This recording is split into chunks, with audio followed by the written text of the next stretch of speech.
match ဒီကစားကိုကြည့်ရှုနေကြတယ်အားသောဝနာရှင်ပရိသတ်များအားလုံးပဲမင်္ဂလာပါကျွန်တော်ဒါ Premier League ပွဲစဉ်22ကတော့အခုတပတ်ဒါ weekend မှာပေါ့နော်ပြန်လည်စတင်လို့လာတော့မှလည်းဖြစ်တယ်ကျွန်တော်ဒါဒီ weekend ပြီးသွားလို့ရှိရင်ဒါ Champions League ပွဲစဉ်တွေလည်းရှိတာအကြောင်းမလို့ဒါ Champions League ကစားရမယ့်အသင်းတွေကဒီနေ့ဒီတပတ်ကပေါ့နော်ဒါစနေနေ့မှာပဲတော်တော်များများကစားသွားဖို့ရှိရတာ Arsenal တို့ Man City စသဖြင့်ဒီအသင်းတွေတော်တော်များများကတော့ဒီစနေနေ့မှာပဲပွဲတွေကိုအပြီးဖြတ်ပြီးတော့ဒီ Giant မှာသူတို့ Champions League သွားကစားရမယ့်အနေအထားမျိုးမှာလည်းရှိတယ်ပေါ့နော်ဆိုတော့ဒီပွဲစဉ်22ကဒါပွဲကြီးပွဲကောင်းတွေအများကြီးရှိတဲ့ထဲကမှကျွန်တော်အနေနဲ့ဒီ Manchester United နဲ့ Manchester City တို့ရဲ့ Manchester Derby ပွဲကြောင်းလေးကိုဒါပွဲကြိုသုံးသက်တင်ဆက်ပေးသွားချင်တာလည်းဖြစ်တယ်ဒီပွဲစဉ်ကိုဒါဒေတာစံတော်ချိန်ဒါ UK စံတော်ချိန်နေ့လယ်12နာရီခွဲမြန်မာစံတော်ချိန်ဒါညနေ9နာရီအချိန်မှာ Manchester United အသင်းရဲ့အိမ်ကွင်း Old Trafford ကွင်းမှာဒါရှင်ပြန်ကစားသွားမှာလည်းဖြစ်ပြီးတော့ကွင်းလေဒိုင်လူကြီးအနေနဲ့ဒါ Anthony Taylor ကဒါကွင်းလေဒိုင်လူကြီးအဖြစ်ဒါဒီပွဲစဉ်ကိုကင်တွယ်သွားမှာလည်းဖြစ်တယ်ပေါ့နော်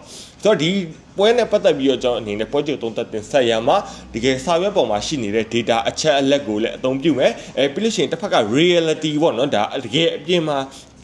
မြင်တွေ့နေရတဲ့အခြေအနေကိုလည်းဒီနှစ်ခုပေါင်းဆက်ပြီးတော့ကျွန်တော်အနေနဲ့ပွဲကြိုသုံးသက်တင်ဆက်ပေးသွားမှာလည်းဖြစ်တယ်အရင်ဦးဆုံးပေါ့နော်ကျွန်တော်အနေနဲ့ဒီအသင်းနှစ်သင်းရဲ့ဒါလက်ရှိအမှတ်ပေးစရာရက်တည်မှုနဲ့အခြေအနေလေးတွေကိုချက်ကြည့်ရမယ်ဆိုတော့ဖြင့်အင်ရှင်အသင်းဖြစ်တဲ့ Manchester United အသင်းကအမှတ်ပေးစရာရဲ့အဆင့်9နေရာမှာရက်တည်နေပြီးတော့တစ်ဖက်ကအဝေးကွင်းကိုလာရောက်ကစားမယ်Pep Guardiola Manchester City အသင်းကအမှတ်ပေးစရာရဲ့အဆင့်2နေရာမှာရက်တည်နေရတယ်ဖြစ်တယ်ဆိုတော့ဒီအသင်းနှစ်သင်းကဒါလက်ရှိဒါ22ပွဲပေါ့နော်ဒါပွဲစဉ်21ထိကစားပြီးတဲ့အခြေအနေမှာManchester United အသင်းကဒါ10ပွဲထိအနိုင်ရရှိထားပြီးတော့ Man City က73ပွဲနိုင်ထားတယ်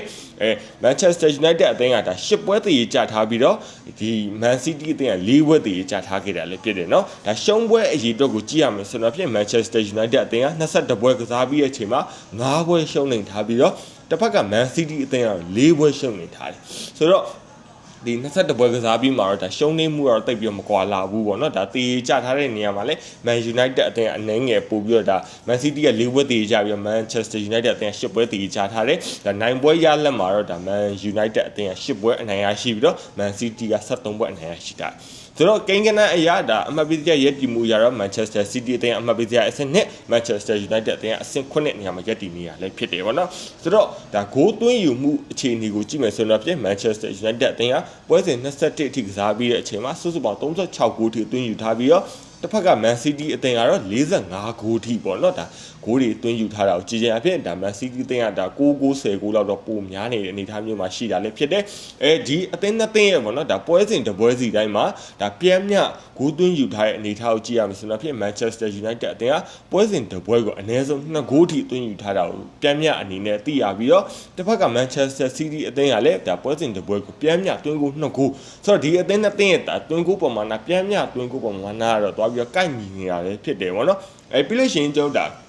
ဒီအသင်းနှစ်သင်းရပေါ့နော်ဒါတပွဲပြင်းမြပေးဂိုးပမာဏကိုကြည့်ရမယ်ဆိုတော့ဖြစ်တာ Manchester United အသင်းကတပွဲကိုပေးဂိုး2ဂိုးထိရှိနေတာကိုတွေ့ရပြီးတော့တစ်ဖက်က Man City အသင်းကတော့တပွဲကိုပေးဂိုးပြင်းမြ1ဂိုးပဲရှိတယ်ပေါ့နော်ဆိုတော့ Manchester United အသင်းကသူနဲ့ကစားမယ်ဆိုလို့ရှိရင်အနည်းဆုံးတပွဲကိုဒါ2ဂိုးပေးရလေးရှိပြီးတော့သူကလည်း2ဂိုးရတယ်2ဂိုးပေးတယ်ပေါ့နော်တစ်ဖက်က Man City ကတော့သူက2ဂိုးရတယ်ပြန်ပေးရမယ်ဆိုတော့အနည်းဆုံး1ဂိုးလောက်တော့ပြန်ပေးလေးပေးထားရှိရဆိုတဲ့အနေအထားလေးဖြစ်တယ်ပေါ့နော်ဆိုတော့ဒီပွဲစဉ်ပွဲတပွဲမှာပတ်သက်ပြီးတော့ပေါ့နော်ဒါသူတို့အသင်းတွေရဲ့ဒါ expected goal လို့ခေါ်တဲ့ XG ရာခိုင်နှုန်းကိုကြည့်မယ်ဆိုတော့ဖြစ် Manchester United အသင်းကပွဲစဉ်တစ်ပွဲတိုင်းမှာသူတို့အနေနဲ့အနည်းဆုံး XG 1.8 ထိရရှိနေတာကိုတွေ့ရပြီးတော့တစ်ဖက်ကPep Guardiolaရဲ့ Manchester City အသင်းကပွဲစဉ်တစ်ပွဲကိုပြန်မြ XG 1.9ဆိုတော့အရင်ကြီးတော့တိတ်မကွာဘူးပေါ့နော်ဒါကို AC 1.8 နဲ့ 1.9 ဆိုတာတိတ်ပြီးတော့ကွာခြားလိုက်တဲ့အနေထားမဟုတ်ဘူးလို့ပဲဆိုရမှာဖြစ်တယ်ပေါ့နော်ပြီးလို့ရှိရင်ကျွန်တော်ဒါ clean sheet ပေါ့နော်ဒါပေးကုန်မပေးရတဲ့ပွဲစဉ်တွေကိုကြည့်ရမယ်ဆိုတော့ဖြင့် Manchester United အသင်းကအခုပွဲစဉ်တက်ကနေပွဲစဉ်21ထိစုစုပေါင်း2ပွဲပဲ clean sheet ရထားတော့တွေ့ရပြီးတော့တစ်ဖက်က Man City အသင်းကတော့ clean sheet 6ချိန်ထိရရှိထားတော့တွေ့ရဆိုတော့ဒီအချက်လက်လေးကတော့နည်းနည်းလေးများတယ်ပေါ့နော်ဒါ Manchester City အသင်းက4စားလောက် Man United အသင်းထက်ပိုပြီးတော့အခြေအနေကောင်းနေရလဲဖြစ်တယ်ပေါ့နော်ဟုတ်ပြီကျွန်တော်ဒီအသင်းနှစ်သင်းရဲ့ပေါ့နော်ဒါနောက်ဆုံးကစားခဲ့တဲ့ Premier League ပွဲစဉ်5ပွဲအကြောင်းကိုပြောရမယ်ဆိုတော့ဖြစ်ဒါ Manchester United အသင်းကသူနောက်ဆုံးကစားခဲ့တဲ့ Premier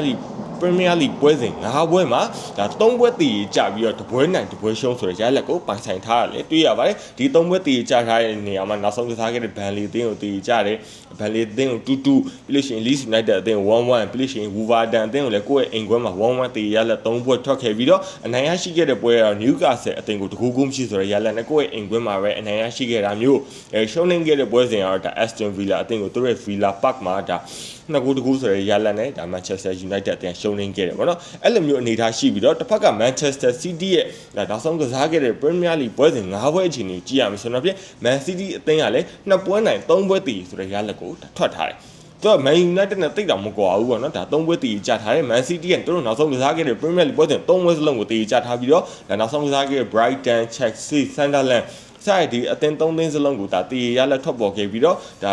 Nottingham Forest အသင်းကို2ဂိုးတကူဆိုတဲ့ရလက်နဲ့အနိုင်ရရှိထားပြီးတော့ဒါ West Ham United အသင်းကို3ဂိုးဂိုးမရှိဆိုတဲ့ရလက်နဲ့အနိုင်ရရှိထားတဲ့ပွဲစဉ်2ပွဲဆိုတော့ Man City နဲ့ Man United ကနောက်ဆုံးကစားခဲ့တဲ့ Premier League ပွဲစဉ်9ပွဲအချိန်တွေကတော့တိတ်ပြောကွာခြားလာတယ်တော့မဟုတ်ဘူးပေါ့နော် Man United ကတပွဲနိုင်တပွဲရှုံး3ပွဲတည် Man City က2ပွဲနိုင်3ပွဲတည်ဆိုတော့အရင်ကွာခြားလိုက်အနေထားတော့မဟုတ်ဘူးလို့ပဲဆိုရမှာဖြစ်တယ်ဗောနော်အသင်းနှစ်သင်းကတမိုင်းကြောင်းတစ်လျှောက်မှာထိပ်တိုက်တွေ့ဆုံမှုစုစုပေါင်း58ကြိမ်ထိဗောနော်ဒါထိပ်တိုက်တွေ့ဆုံမှုရှိခဲ့ပြီးတော့ Manchester United အသင်းကအဲ့ဒီထိပ်တိုက်တွေ့ဆုံမှု58ကြိမ်နေရာမှာ26ကြိမ်ထိအနိုင်ရရှိထားပြီးတော့တစ်ဖက်က Manchester City အသင်းက21ကြိမ်ထိအနိုင်ရရှိထားပြီးတော့10ကြိမ်ထိသူတို့တည်ကြထားခဲ့တာကိုတွေ့ရတယ်ဗောနော်ဆိုတော့ဒီထိပ်တိုက်တွေ့ဆုံမှုရလဒ်တွေကိုကြည့်မယ်ဆိုတော့ဖြစ် Manchester United အသင်းအနေငယ်အသာရရှိနေတဲ့အနေအထားမျိုးမှာရှိပြီးတော့အဲ့သူတို့အနိုင်ရရှိထားတဲ့26ပွဲထဲမှာသူတို့အိမ်ကွင်းမှာအနိုင်ရရှိခဲ့တဲ့ပွဲစဉ်က12ပွဲထိရှိပြီးတော့ဒါအဝေးကွင်းမှာအနိုင်ရရှိခဲ့တဲ့ပွဲစဉ်တွေက14ပွဲထိရှိတာလည်းဖြစ်တယ်ပေါ့နော်သူတို့ဒီ Manchester City ကလည်းသူတို့အနိုင်ရရှိထားတဲ့22ပွဲမှာ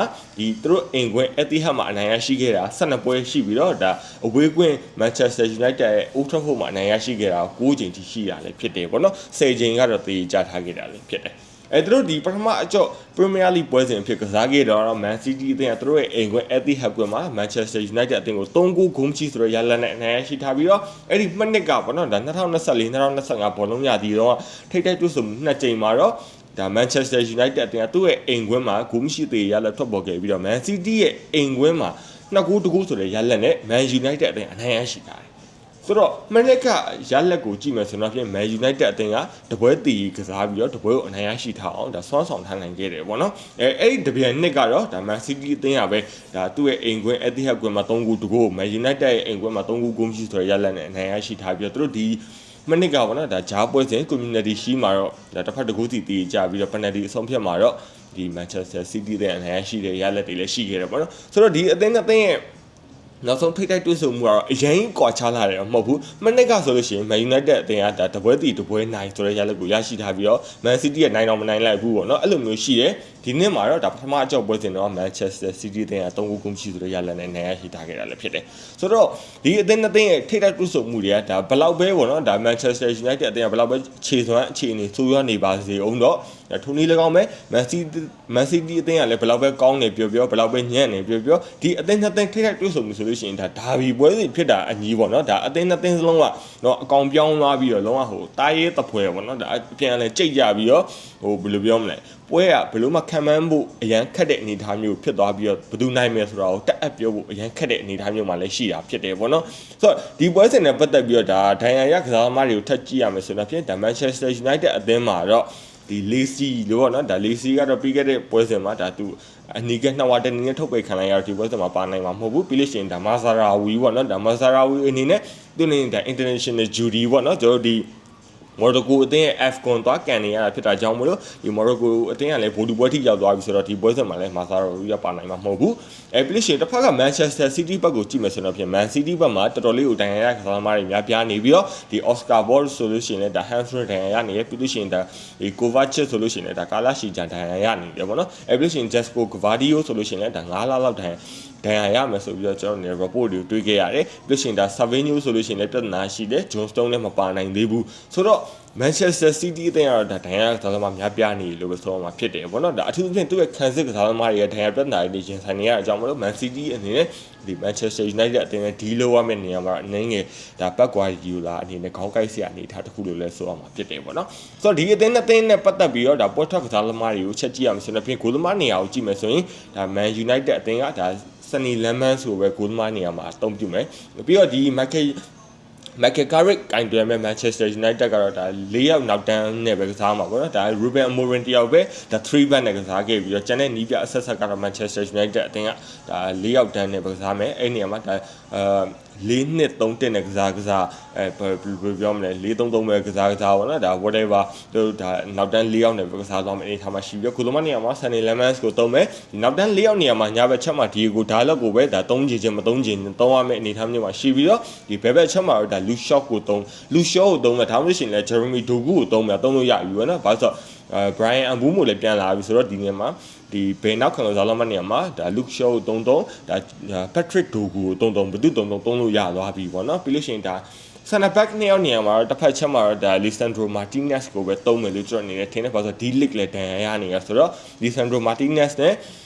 ့ဒီနောက်ထပ်တစ်ယောက် center back နေရာမှာကျွန်တော်အနေနဲ့ Eddie Heaven ကိုနီးပြ Michael Carrick အနေနဲ့သုံးပါမလားဘာလို့ဆိုတော့ Carrick အနေနဲ့သူ့ရဲ့ဒါ internship လည်းဖြစ်တယ်ပေါ့နော်ဒါယာယီနီးပြနေရာလည်းဖြစ်တာဆိုတော့ယာယီနီးပြနေရာမှာစိတ်ချရတဲ့ကစားသမားကိုပဲသုံးလားဘာလို့ဆိုတော့ Harry Maguire လည်းပြန်ပြီးကစားနိုင်ပြီဆိုတော့ဒီနေရာမှာ Harry Maguire ကိုပြန်သုံးမယ်လို့ကျွန်တော်အနေနဲ့ထင်တယ် Eddie Heaven အနေနဲ့နောက်ပွဲတွေတော့မပြောတတ်ဘူးပေါ့နော်ဒါနီးပြယုံကြည်မှုကိုပြန်လဲရယူပြီးတော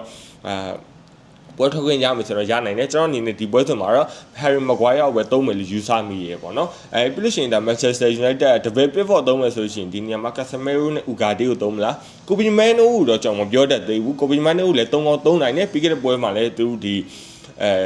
FA Cup ပွဲစဉ်မှာလည်းသုံးခဲ့တာဆိုတော့ဗောနော်ဒီ Kobe Mino လည်းသုံးနိုင်တယ်ဒါပေမဲ့တိတ်ပြီးတော့ဟိုပွဲကစားချိန်နည်းနေသေးတယ် fit မဖြစ်သေးဘူးလို့ယူဆမယ်ဆိုလို့ရှိရင်တော့ဒီနေရာမှာ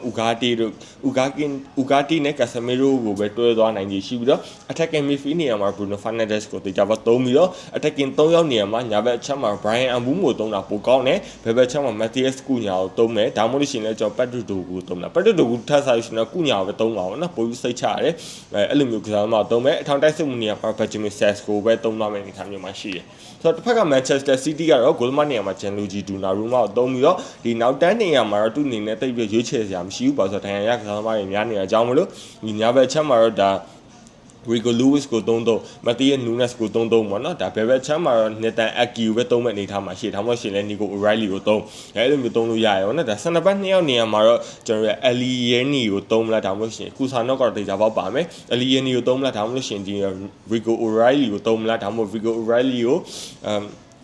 ုဒီဘယ်ဘက်နေရာမှာထားပြီးတော့ center back နေရာကို Nathan Ake ကိုပြန်ပို့အဲ့လိုမျိုးလဲသုံးလို့ရတယ်ပေါ့နော်ဒီကွင်းလင်နေရာမှာတော့ကျွန်တော် Nico Gonzalez လည်းဒဏ်ရာပြဿနာနဲ့ရင်ဆိုင်နေရတဲ့အကြောင်းမလို့ဒီနေရာမှာ Rodri ပဲတေချာပေါက်ပါလာမယ်ပြီးလို့ရှိရင်ဒါ Man City ရဲ့ဒီတိုက်စစ်၄ယောက်တန်းပေါ့နော်ဒါattacking midfield ၄ယောက်တန်းနေရာမှာကျွန်တော်ဒါညာဘက်ချက်မှာ Bernardo Silva ပြီးလို့ရှိရင် Ryan Dance ပြီးလို့ရှိရင် Phil Foden ပြီးလို့ရှိရင် Jeremy Doku ဆိုင်ကစားသမားတွေသုံးလို့ရလို့မျိုးပဲ Nelson Antoine Semenyo ကိုသုံးမယ်ဆိုလို့ရှိရင်လည်းဒါနီးပြအနေနဲ့ကြိုက်တဲ့နေရာမှာသုံးလို့ရတယ်ပေါ့နော်ဒါ Antoine Semenyo ကိုပေါ်ထက်ကစားသမားဖြစ်သုံးချင်တယ်ဆိုလို့ရှိရင်ဒါ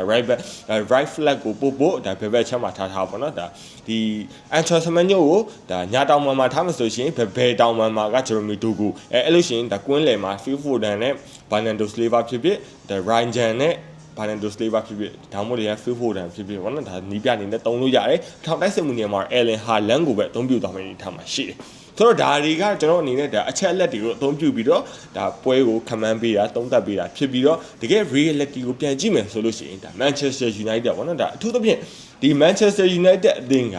ကျွန်တော်ဒါဘယ်နည်းပြပဲကန်ကန်ပေါ့နော်ဒါ Ole Gunnar Solskjaer ပဲကန်ကန် Mikel Carrick ပဲကန်ကန် Ruben Amorim ပဲကန်ကန် Erik ten Hag ပဲကန်ကန်အခုလိုမျိုးဒါဘီပွဲတွေကိုရောက်လာပြီဆိုလို့ရှိရင်ခြေစွမ်းတကယ်ပြတယ်အဲ့ဒါခုစောင့်ကြည့်ရမယ်ပြီးတော့ကျွန်တော်ဟို Manchester United အသင်းနဲ့ပတ်သက်ပြီးသတိထားမိတာတခုရှိရယ် Manchester United တဲ့ကျွန်တော်တို့ဒီဘာနဲ့တူလဲဆိုရင် Robin Hood နဲ့တူတယ်ဘာလို့ Robin Hood နဲ့တူရလို့ပြောတာလဲဆိုလို့ရှိရင်ပေါ့နော်ဒါ Robin Hood ကဘယ်လိုမျိုးလဲဆိုလို့ရှိရင်ကျွန်တော်ဒီချမ်းသာတဲ့လူတွေစီကပတ်စံတွေယူပြီးတော့ဒါမရှိစင်းရင်းသားတွေကိုပြန်ဝင်မျှဝေပြီးတဲ့ပုံစံမျိုးပဲဒီ Manchester United အသင်းကလည်း Robin Hood ပုံစံမျိုးပဲဒီအသင်းကြီးတွေစီကနေပြီးအမှတ်တွေယူတယ်အဲကျွန်တော်တို့ Newcastle အသင်းကိုနိုင်သွားတာဘာလို့ဒါ Arsenal ဆိုလို့ရှိရင်မနေကန်ခဲ့ရတာတို့နိုင်ငံနိုင်တော့မနေကန်ခဲ့ရတဲ့ပုံစံမျိုးတွေရှိရယ်ကျွန်တော်အဲ့လိုမျိုးကြီးပေါ့နော်ဒါတာတကားကြီးပြပြီးတော့အသင်းငယ်တွေနဲ့ဆိုလို့ရှိရင်ဒါခြေချော်လက်ချော်ဖြစ်တာအသင်းငယ်တွေဆိုလို့ရှိရင်တေးကြလောတာရှုံးသွားတာတို့ဘာလို့ဖြစ်တာပေါ့နော်အသင်းကြီးတွေနဲ့ဆိုရင် Man United ကအရန်ကန်တတ်တယ်ဆိုတော့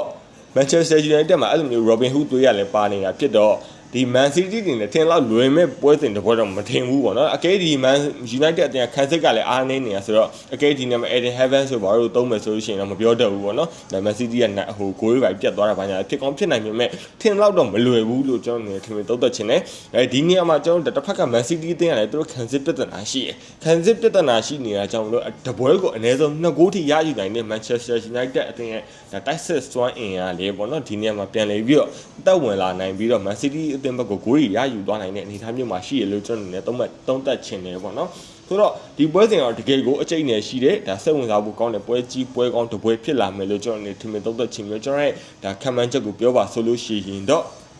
အပြန်လန်သွင်းဂိုးတွေဖြစ်မယ်အပြန်လန်သွင်းဂိုးတွေဖြစ်ပြီးတော့ Manchester United တင်တော့မရှုံးနိုင်ဘူးလို့ကျွန်တော်အနေနဲ့ထင်သုံးသက်ချင်တယ်ပရိသတ်တွေအဲ့မြောက်ဘယ်လိုရှိခဲ့ကြလဲဘယ်သူတွေဂိုးသွင်းနိုင်မယ်လို့ယူဆပြီးတော့ပွဲရလက်ကောင်ဘယ်လောက်ထိဖြစ်သွားနိုင်မလဲ Man United ပဲအနိုင်ရရှိသွားမလားဒါမှမဟုတ်ရှင်ဒါ Man City အသင်းပဲအနိုင်ရရှိသွားမလားဒါမှမဟုတ်တေရလက်ထွက်ပေါ်သွားမလားကိုယ့်ရဲ့အမြင်လေးတွေကိုလည်း comment box မှာဝင်ရောက်ဆွေးနွေးပြီးတော့မြစ်တဲ့ရက်ခံရင်းနဲ့ပဲနောက်တဲ့ဗီဒီယိုတွေမှာပြန်လည်ဆုံတွေ့ကြပါစို့ခင်ဗျာ